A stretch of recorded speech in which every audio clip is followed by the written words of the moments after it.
Meus irmãos, a paz do Senhor, vamos abrir no livro do profeta Daniel.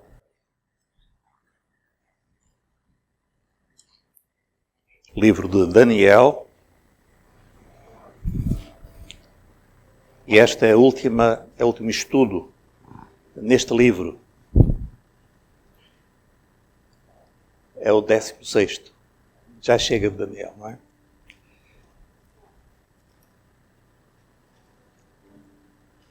Não, pois. Nós vamos, irmãos, ler apenas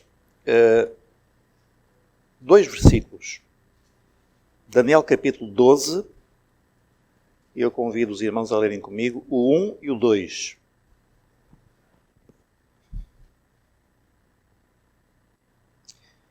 Daniel 12, 1.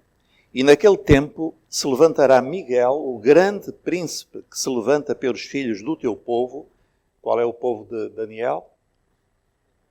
Israel. Portanto, é o príncipe, é um arcanjo, não é? Que se levanta, que luta, que protege o povo de Israel. E haverá um tempo de angústia, qual nunca houve. Como é que se chama este tempo de angústia como nunca houve? Grande tribulação. Não é férias grandes, pois não? É grande tribulação. Desde que houve nação até aquele tempo. Mas, naquele tempo, livrar-se-á o teu povo. Que povo? Israel. Todo aquele que se achar escrito no livro. E muitos dos que dormem no pó da terra ressuscitarão. Uns para a vida eterna e outros para vergonha e desprezo eterno. Amém. Os irmãos podem ficar sentados. Meus irmãos, uma recapitulação muito breve, lembrando que este livro de Daniel, a seguir, nós dividimos em 2 partes, podia ser outra divisão, e nestas 2 partes nós temos uma primeira que tem narrativas, tem profecias relacionadas com os gentios. E depois, a partir do capítulo 8 e até ao capítulo 12, nós encontramos revelações dirigidas ao povo judeu. E esta divisão é visível nas próprias línguas usadas, uma vez que a primeira parte está escrita numa língua que era uma língua de comunicação daquele tempo, gentílica, digamos, que era o aramaico, e a segunda parte está em hebraico, que é a língua dos judeus, não é verdade? Então nós vimos já estas profecias a partir do capítulo 8 e hoje nós vamos concluir, sem estar a entrar em detalhe, uma vez que nós decidimos hoje terminar, de facto, esta série, apenas dizer o seguinte, que nós ficamos, no último domingo, ficamos no capítulo 9, no finalzinho do versículo 27, e que encerra uma das maiores profecias de toda a Bíblia, que é a profecia das 70 semanas. É uma profecia extraordinária e é uma profecia que é uma coluna de toda a profecia e que, aliás, é citada pelo próprio Senhor Jesus nas suas palavras proféticas. Ora, e agora nós entramos no capítulo 10. O capítulo 10 narra algo que eu aconselhava os irmãos a ler em casa, porque fala do que é a oração. Às vezes nós não entendemos muito bem, mas a oração é uma batalha. E no capítulo 10 nós encontramos exatamente a descrição dessa batalha. Quando Daniel busca ao Senhor, e ele busca com um jejum, e parece que não há nada que aconteça, mas finalmente chegou o anjo do Senhor, e ele diz no capítulo 10, no versículo número 12, no versículo número 13, eu vim, mas o príncipe do reino da Pérsia se pôs diante de mim 21 dias. Quer dizer, ele foi confrontado, foi parado por um príncipe. Que príncipe é este? Pelo contexto, nós vemos que é um príncipe das trevas. Não nos esqueçamos que as trevas estão organizadas com o tipo de organização que herdaram quando estavam na presença de Deus. Estes anjos caídos têm uma organização. E há também, o apóstolo Paulo fala em potestades e autoridades. São seres espirituais de mais poder que estão na hierarquia superior, digamos, das trevas. Assim como também o exército dos anjos tem autoridades superiores. Uma delas é Miguel, que é também chamado um príncipe e que é um arcanjo. Arcanjo é um estatuto muito elevado, não é, dos anjos do Senhor. Então nós lemos o príncipe das trevas, não é, do reino da Pérsia, se pôs diante de mim.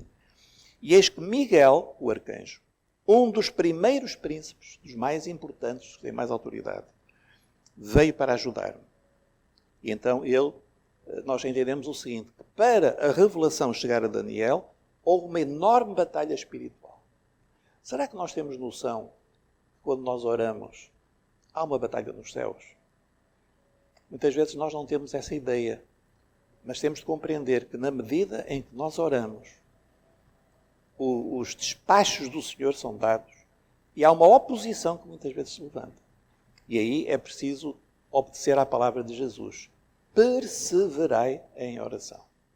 Nós não podemos orar uma vez e não acontece, não é? Não, nós temos que perseverar. E na perseverança de Daniel, reparem, 3 semanas completas. Ele alcançou vitória e o anjo veio e trouxe-lhe as revelações. Essas revelações estão contidas nos capítulos 11 e 12. E no capítulo número 11, o anjo traz revelações que nós não vamos aqui comentar. São profecias sobre a Pérsia, a Grécia. Reparem, 200 anos antes da Grécia aparecer no cenário, Daniel recebeu uma revelação sobre a Grécia. Depois, sobre aqueles que iriam suceder a Alexandre o Grande, sobretudo os Ptolomeus. O império de Alexandre dividiu-se em 4. Mas houve 2 especialmente importantes, que deram origem depois a dinastias de governadores, os Ptolomeus e os Seleucidas. E um deles foi Antíoco, sobre o qual nós já falamos. Antíoco Epifânio, aquele louco que quis sacrificar no templo, profanou o templo em Jerusalém e deu origem a uma revolução em Israel. Então nós já falamos um pouco sobre essa figura de Antíoco chamado Epifânio. Epifânio quer dizer manifestação de Deus. Imaginem, ele não tinha problemas de autoestima, não é? Era um indivíduo com uma loucura, uma paranoia, como aliás hoje nós vemos e na história nós vemos. De vez em quando aparecem indivíduos que têm uma mania das grandezas extraordinária e que é o mesmo espírito, não é? O mesmo espírito que estava em Antíoco. Mas este virado contra Israel. E por isso é que está aqui registado. Depois é dado um salto para o final dos tempos, quando Daniel fala, ali está 1, mas é 11, não me engano, 11, 36 a 45, quando ele fala de um outro Antíoco que virá no final dos tempos. Então, o Antíoco Epifânio, antes de Cristo, torna-se uma espécie de uma antecipação de um outro que tem a mesma natureza deste Antíoco, que é o Anticristo, que ainda virá. Provavelmente nós não vamos conhecer, a igreja vai ser arrebatada, mas eu creio que ele já está aí. Pode ser um governante que está aí, que ninguém conhece. Pode ser alguém que já está nas parangonas dos jornais. Nós não sabemos. Será um indivíduo com uma enorme sede de poder e que receberá das trevas, não é de Deus, das trevas, receberá uma capacidade sobrenatural, política, diplomática, trazendo uma aparente paz ao mundo. Mas será uma paz sem nenhuma consistência. Então, irmãos, fixem isto. Eu não vou falar mais isto, mas fixem isto. Nós hoje estamos a viver uma situação em que se está a configurar uma nova ordem mundial. E estamos muito impressionados com o que está a passar na Rússia. E o que está a passar na Rússia é profético também.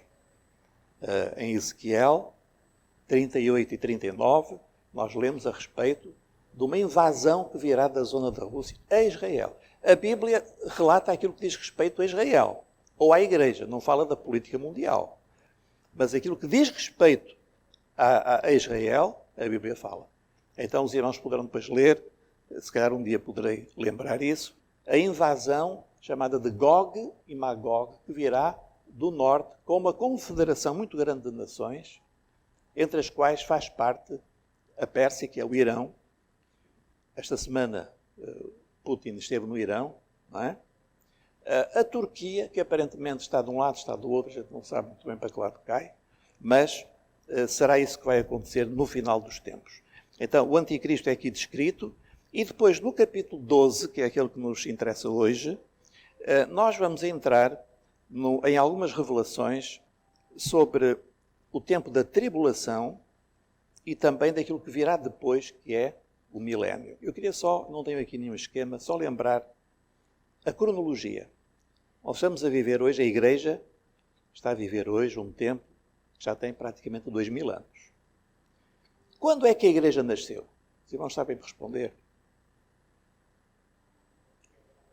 No dia de Pentecostes. Isso não há dúvida, não é? Então, foi aí que nasceu a Igreja. O corpo de Cristo foi batizado com o Espírito Santo. Quando é que a Igreja vai terminar a sua vida como um povo especial? Ainda não terminou, mas vai terminar. Quando? No dia do arrebatamento. Agora, nós dizemos arrebatamento, mas deveríamos dizer arrebatamento / ressurreição, porque a Igreja será arrebatada, mas primeiro os mortos em Cristo ressuscitarão. Então são as duas coisas ao mesmo tempo. Foi isso que Paulo explicou aos Tessalonicenses. Então os mortos em Cristo ressuscitarão e logo a seguir, e isto é uma fração, é um nanosegundo, nós, os que estivermos vivos, seremos transformados, quer dizer, receberemos um corpo novo e seremos levados à presença do Senhor. Irmãos, isto é uma coisa tão extraordinária que só quem conhece a Bíblia e crê na Bíblia é que pode acreditar numa coisa destas, que é completamente inesperada. Mas é isso que a palavra de Deus nos diz. Assim terminará a história da Igreja, no dia do arrebatamento. Amém? Os irmãos estão preparados para a viagem? Têm as malas feitas? Ou estão muito presos? Se pudesse esperar só mais um aninho para ver se faço isto e acabo o curso, ou se faço uma viagem à volta do mundo. Olha, irmãos, a Igreja tem de estar preparada a qualquer instante. A qualquer instante, nós podemos ser chamados para partir. Aliás, em todo o mundo, onde há igrejas do Senhor fiéis à palavra, há um sentimento que nós já estamos a viver um tempo de prolongamento. Porque tudo o que devia acontecer já aconteceu e estamos a viver mesmo no finzinho. E eu digo isto com toda a segurança e nós temos de estar preparados. Quem sabe, irmãos, nós todos que estamos aqui não passaremos pela morte e seremos transformados e arrebatados. Quem sabe? Mas também se passarmos pela morte não há problema, porque nós fechamos os nossos olhos aqui e no mesmo instante abrimos-lo num lugar maravilhoso. Então não temos medo nenhum disso. Agora, irmãos, então, no capítulo 12 nós vamos falar da tribulação e também da ressurreição, que é um tema que, curiosamente, o Senhor revelou a Daniel. Vamos lá ver, então. Diz aqui, no capítulo 12, o versículo 1. Naquele tempo se levantará Miguel, o grande príncipe, que se levanta pelos filhos do teu povo. E depois lemos. E haverá um tempo de angústia. Um tempo de angústia.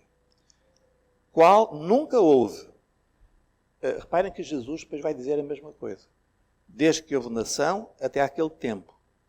Mas, naquele tempo, quer dizer, durante essa grande tribulação, Israel será livre. Será ajudado por Deus. Todo aquele que se achar escrito no livro. Então nós vamos ler as palavras de Jesus. Reparem, tudo isto encaixa perfeitamente. Não é? A Bíblia não é uma coisa em que as coisas não têm uma coerência. Pelo contrário, Jesus diz, porque haverá então, ele está a falar dos últimos dias, grande aflição. O que é que diz aqui? Angústia. É a mesma coisa. Grande aflição.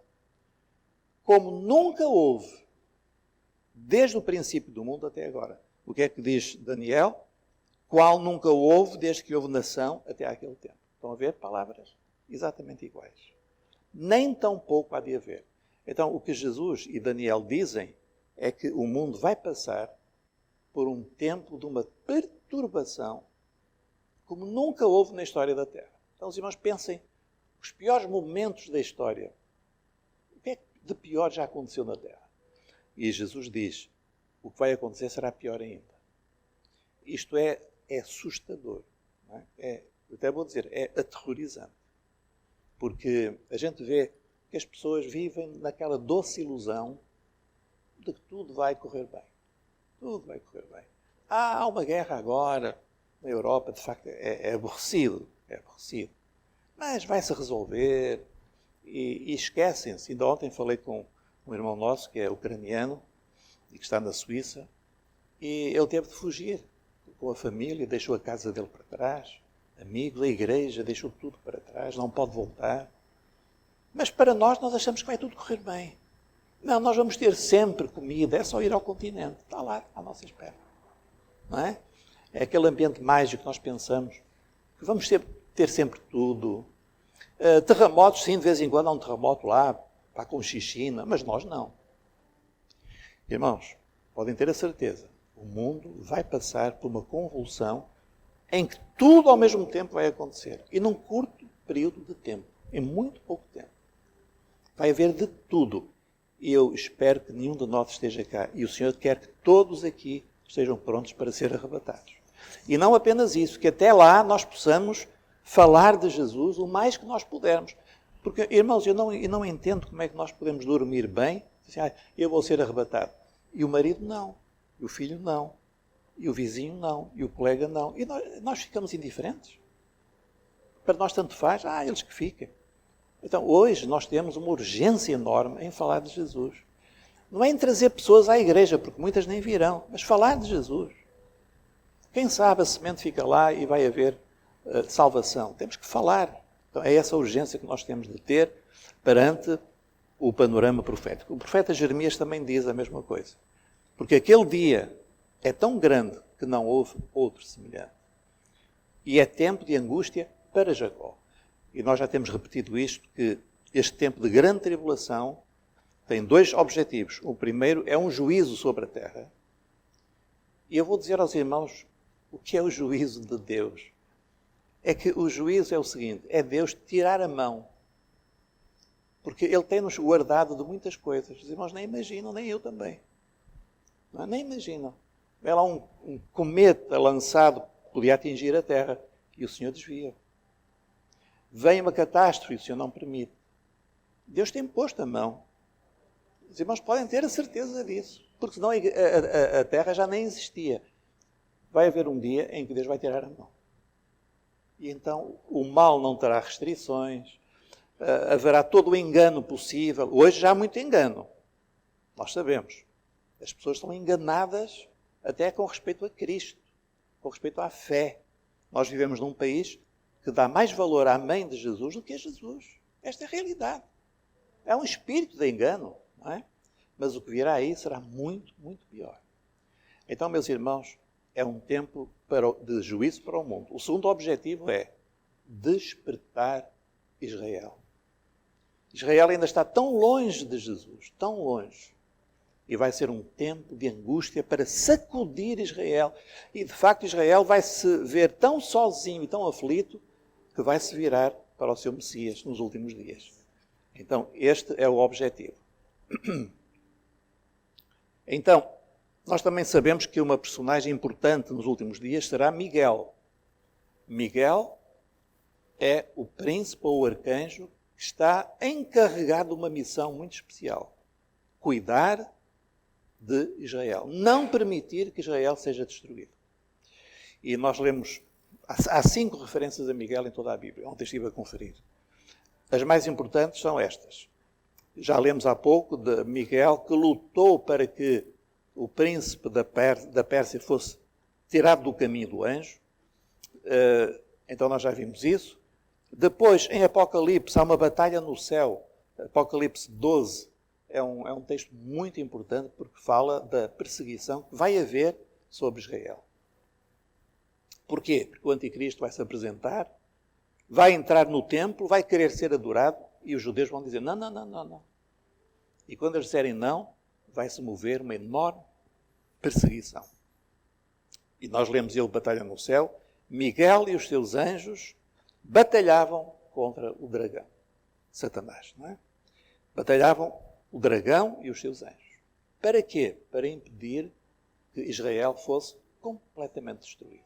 Ó, irmãos, neste momento, há um ódio a Israel de tal ordem, que se pudessem, eles apontavam todos os mísseis, todas as armas e destruíam aquele povo que, irmãos, tem um tamanho pouco mais do Alentejo. É uma nação pequena, uma nação muito pequena. Seria muito fácil destruir, mas nós lemos que Miguel e os seus anjos vão batalhar. E nós sabemos que coisas extraordinárias se irão passar. E o que é que acontece? Haverá livramento. Haverá livramento. Então diz assim, mas daquele tempo livrar-se-á o teu povo. Então haverá livramento. Este livramento não são os Estados Unidos que vão dar a Israel. É o Senhor que vai combater por Israel. Então nós lemos em Romanos esta profecia que foi feita pelo apóstolo Paulo. Ele diz assim, porque não quero, irmãos, que ignoreis este segredo, para que não presumais de vós mesmos, que o endurecimento espiritual, a indiferença, o desprezo por Jesus. Os irmãos sabem que hoje em dia em Israel, se nós falarmos do nome de Jesus, há muitos judeus que cospem logo para lá, com desprezo. Não é? É o desprezo que eles têm por Jesus. Então, o endurecimento espiritual veio em parte sobre Israel, até que a plenitude dos gentios haja entrado. O que é a plenitude dos gentios? É o número dos gentios que se vão salvar. Então nós não sabemos quantos milhões é que o Senhor determinou. Quando entrar o último na lista, você diz, acabou. Igreja, vamos embora. E é o tempo da plenitude dos gentios.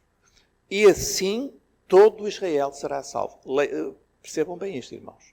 Nos últimos dias, o que é que vai acontecer? Todo Israel será salvo. Porquê? Todo Israel se vai converter ao Messias. Vamos ler uma outra profecia, em que Zacarias diz a mesma coisa.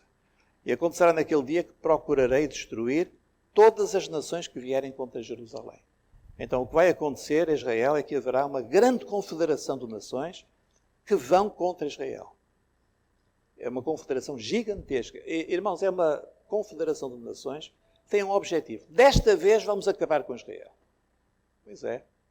O problema é que Deus tem um pacto com Israel.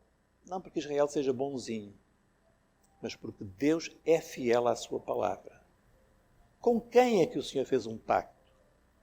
Lá atrás no Velho Testamento. Com quem? O primeiro foi Abraão. Irmãos, é impressionante como Deus é fiel. Ele não se esquece. Ele fez um pacto, nós não vamos aqui falar do pacto com Abraão, depois repetiu esse pacto. E no último momento, quando todas as nações estiverem a cercar Israel para destruir, Deus vai intervir sobrenaturalmente.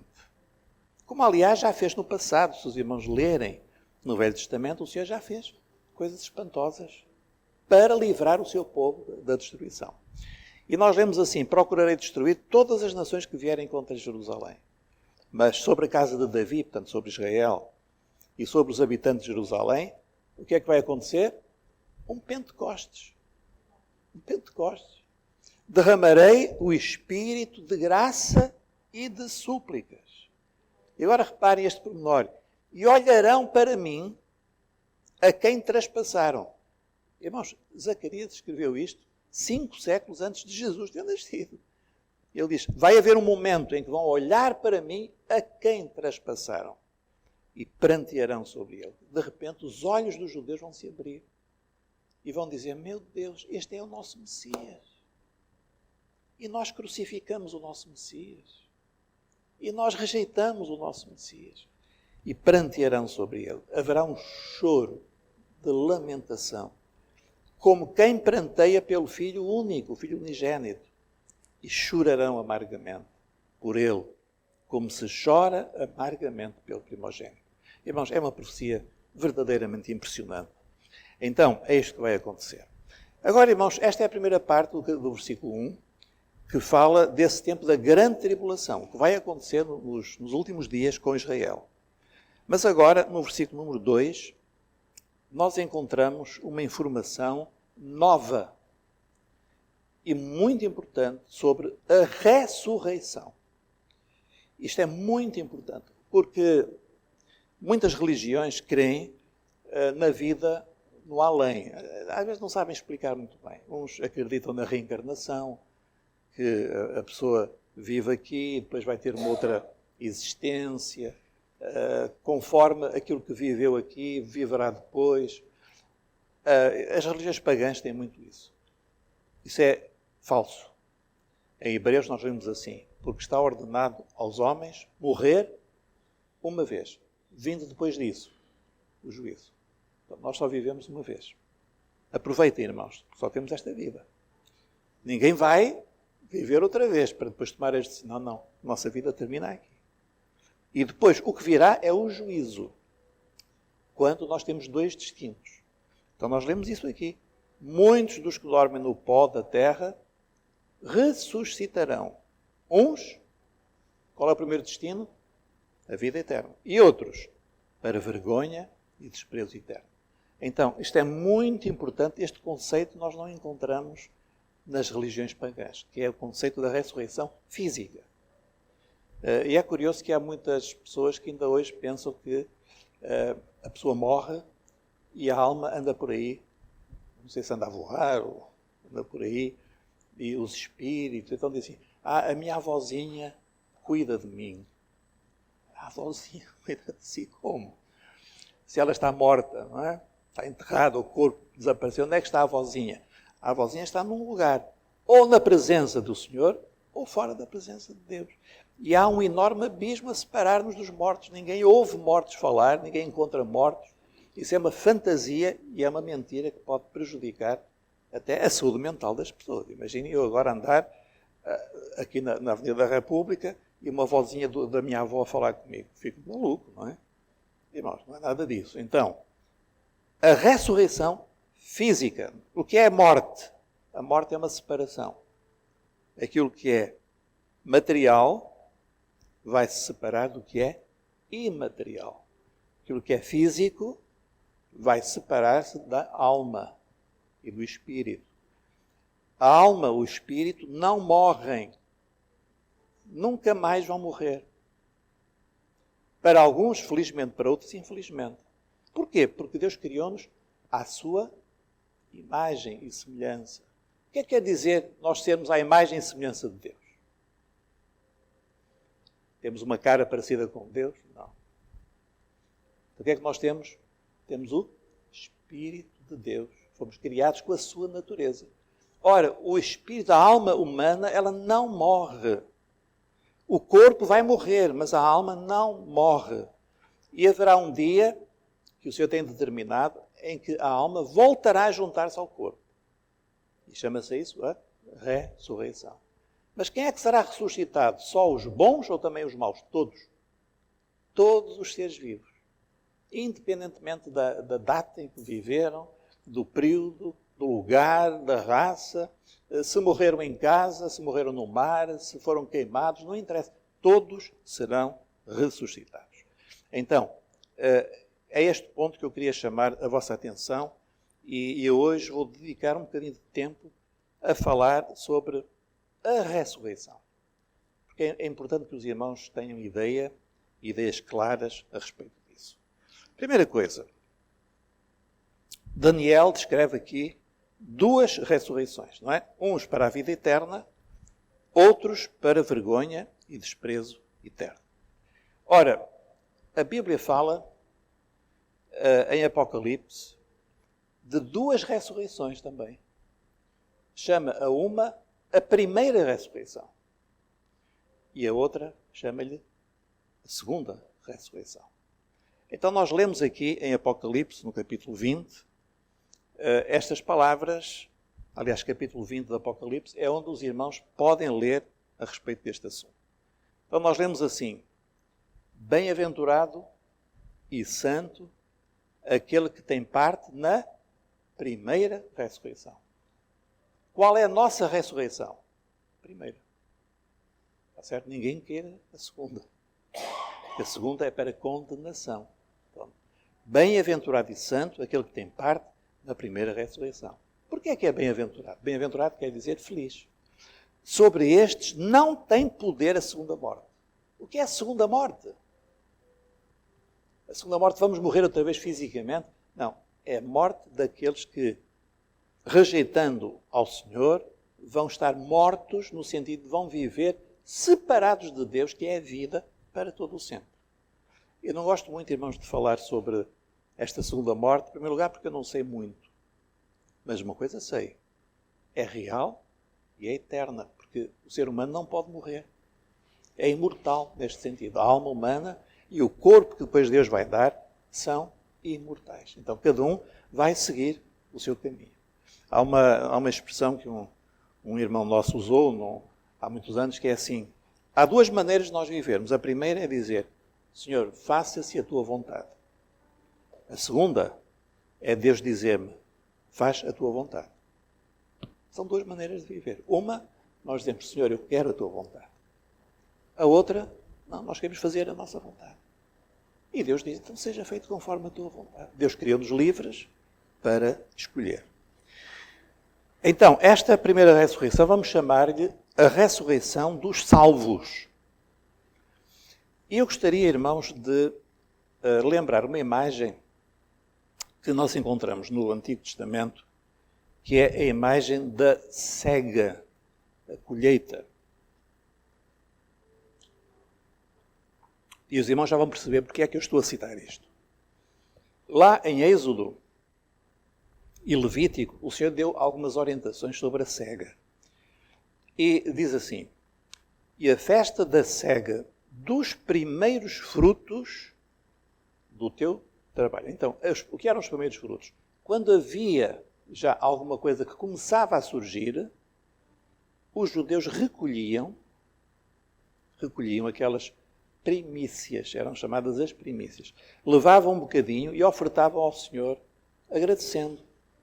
Porque, mais uma vez, a semeadura tinha dado o seu fruto e eles consagravam ao Senhor. E depois esperavam e vinha então a festa da colheita, quando se fechava a colheita propriamente dita. E que era à saída do ano, quando tiveres colhido do campo o teu trabalho. E havia outra festa celebrando isso. Mas havia uma terceira. Diz assim: e quando fizerdes a colheita da vossa terra, não acabarás de cegar os cantos do teu campo. Quer dizer, deixa uns restinhos, deixa. Nem colherás as espigas caídas da tua cega. Para quem eram aqueles restos, aqueles pedaços mal apanhados, que eram deixados intencionalmente? Para o pobre e para o estrangeiro as deixarás. E todos os irmãos conhecem a história de uma mulher na Bíblia que estava a passar um período de muita necessidade e foi colher estes restos ao campo. Alguém sabe o nome dessa mulher? Ruth. Ela foi buscar os restos e encontrou um homem chamado Boaz, que é a figura de Jesus. E Boaz disse: minha filha, colhe à vontade. Então, 3 momentos: as primícias, a colheita geral e os restos. Está certo? O que é que isto tem a ver com a ressurreição? Tem tudo. Porque Jesus é chamado as primícias dos que dormem. O que é as primícias dos que dormem? É o primeiro fruto da ressurreição. Jesus é as primícias, é o primeiro. Também é chamado primogênito entre os mortos. Jesus é o primeiro. Então eu vou dizer uma coisa, os irmãos estão sentados, ainda bem. A ressurreição já começou. Estava à espera de um aleluia. A ressurreição já começou. Com quem? Com Jesus. Jesus é as primícias. A primeira ressurreição já começou com Jesus. E nós não vamos agora ler, não temos tempo, lemos lá em 1 Coríntios capítulo 15, nós vimos a seguir, nós vamos a outra parte da colheita. Os irmãos compreendem? Então, porquê é que eu sei que eu vou ressuscitar? Porque Jesus já ressuscitou. Pronto. Depois virá um dia em que nós também vamos ser levados na mesma ressurreição. A bênção da ressurreição já começou. Cristo, as primícias dos que dormem. Os que dormem, os que morreram. A cega geral vai acontecer na igreja no dia do arrebatamento, que acontece antes da tribulação. Então, os mortos ressuscitarão primeiro. E nós, os que ficarmos vivos, seremos transformados. E juntos seremos levados. É essa a promessa. Amém? Então, está quase a chegar o nosso tempo. Mas haverá depois uns restos. Quais são os restos? É que durante a grande tribulação ainda vai haver salvação. Os irmãos sabiam? Pastor, mas a igreja não vai ser tirada? Eu não disse que vai haver igreja. A igreja vai concluir-se no dia do arrebatamento. Mas antes de Jesus, antes da igreja, também havia salvação. Abraão foi salvo ou não? Foi. Ruth foi salva? Foi. Pertencia à igreja? Não. Mas foram salvos. Então, o que é que vai acontecer aos salvos do Antigo Testamento? Eles vão ser ressuscitados quando? No tempo do fim, que ocorre já depois da tribulação. Então, eu acho que o melhor é fazer aqui Depois vem a segunda ressurreição, que é a ressurreição dos ímpios. Vamos avançar a seguir? Então, aqui os irmãos podem ver isto de uma maneira mais esquemática. Primeira ressurreição. 3 tempos. Cristo, os salvos da igreja e os salvos do Antigo Testamento e da tribulação.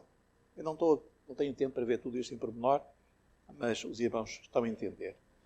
Então, vai haver salvação durante a tribulação? Vai. Vai haver salvação, mas não é em tempos fáceis. É no meio da maior dor, do maior sofrimento, da maior aflição e da grande perseguição. Eu creio o seguinte, quem tiver a coragem de se converter durante a grande tribulação, vai durar muito pouco tempo. Porque haverá leis horríveis que vão produzir morte e mártires, conforme nós lemos em Apocalipse, em quantidades nunca vistas. Por isso o irmão acerta a sua vida agora, não deixe para... depois, durante a grande tribulação, para já ninguém sabe quem é que vai sobrar da mortandade que vai haver na grande tribulação. E depois será um preço caríssimo, não é? A pagar. É agora o tempo da salvação, é hoje. E haverá a segunda ressurreição. Quando? Depois do milénio. Então nós temos o arrebatamento da igreja, 7 anos de grande tribulação. No final dos 7 anos, Jesus vem para defender Israel. Ele vai se revelar ao mundo e vai iniciar-se um período em que todas as profecias do Antigo Testamento sobre o reino, não é? Que Jesus mandou orar, venha o teu reino. Então o reino vem sobre a terra. Não é para os céus, o reino vem para a terra. Então, Jesus vai reinar na terra. Onde? Em Nova Iorque, nas Nações Unidas. Onde é que Jesus vai reinar? Em Jerusalém. Que era o propósito de Deus, desde o Velho Testamento, era usar Israel e o trono de Davi. Os irmãos lembram das promessas feitas a Davi? O teu trono será para sempre. Não era o trono de Davi, era o filho de Davi. Então, Jesus vai reinar durante 1000 anos. No final desses 1000 anos, virá o grande juízo final. E será feita a segunda ressurreição, que é a ressurreição de todos aqueles que não têm o nome escrito no livro da vida. Foi muito confuso? Os irmãos entenderam bem? Então, esta perspectiva das 2 ressurreições para nós é muito importante. Para já, porque isto vai acontecer mesmo, não é? E nós temos de escolher qual delas é que queremos. Qual delas é que o irmão prefere? A primeira ou a segunda? Ainda estou assim a pensar. Melhor não. Porque na segunda não há salvação para ninguém. É a ressurreição para a condenação. Sabem porquê, meus irmãos? Porque nós lemos lá em Apocalipse. Vamos abrir, irmãos, no capítulo 20. O Apocalipse é muito fácil de abrir. Apocalipse 20. E vamos ler. Vamos ler a primeira parte boa, no versículo 6. Apocalipse 26. Bem-aventurado e santo aquele que tem parte na primeira ressurreição. Sobre estes não tem poder a segunda morte. O que é a segunda morte? É a separação eterna de Deus. Mas serão sacerdotes de Deus e de Cristo e reinarão com Ele 1000 anos. Portanto, é antes do milénio que vai haver a primeira ressurreição. Bom, e agora? E a segunda? Nós lemos no versículo 11. E vi um grande trono branco e o que estava assentado sobre ele é Deus, não é? De cuja presença fugiu a terra e o céu e não se achou lugar para eles. E vi os mortos, grandes e pequenos, que estavam diante do trono. E abriram-se os livros e abriu-se outro livro, que é o da vida. Os mortos foram julgados pelas coisas que estavam escritas nos livros, segundo as suas obras. Então, não é um juízo como nós temos hoje pela fé. Por que é que nós estamos perdoados? Porque fizemos boas obras? Foi isso? Por que é que nós estamos salvos? Porque houve um homem que sofreu o castigo em nosso lugar. E porque, como ele sofreu o castigo, e nós o aceitamos como o nosso castigo, um castigo não pode ser aplicado 2 vezes. Já foi aplicado em Jesus, por isso é que eu estou perdoado. Porque Jesus já pagou o preço. Então, senão eu ia ser julgado pelas minhas obras. Eu estava perdido pelas minhas obras. Meu Deus, eu não tenho obras nenhuma para apresentar. E deu o mar os mortos que nele havia, e a morte e o Hades, o inferno, deram os mortos que neles havia, e foram julgados cada um segundo as suas obras. Alguém é salvo pelas suas obras?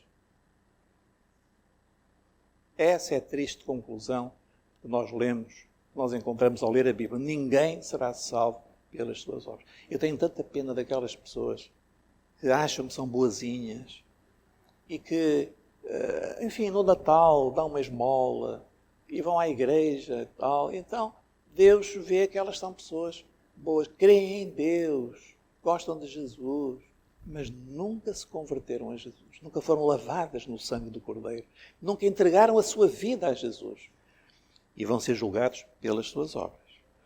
E nós lemos no versículo 15, e aquele que não foi achado escrito no livro da vida foi lançado no lago de fogo. Então, o que é o livro da vida? É onde o nosso nome está escrito, irmãos. No dia em que nós aceitamos Jesus, nós dizemos: Senhor, Tu és o meu Salvador. Senhor, eu não estou aqui para dizer que sou bom, estou aqui para dizer que sou pecador, mas eu creio no poder do Teu sangue para me salvar. E nesse momento o nosso nome está escrito no livro da vida. Nós merecemos? Meu Deus, o que é que nós merecemos? Nós apenas fizemos uma coisa: aceitamos Jesus.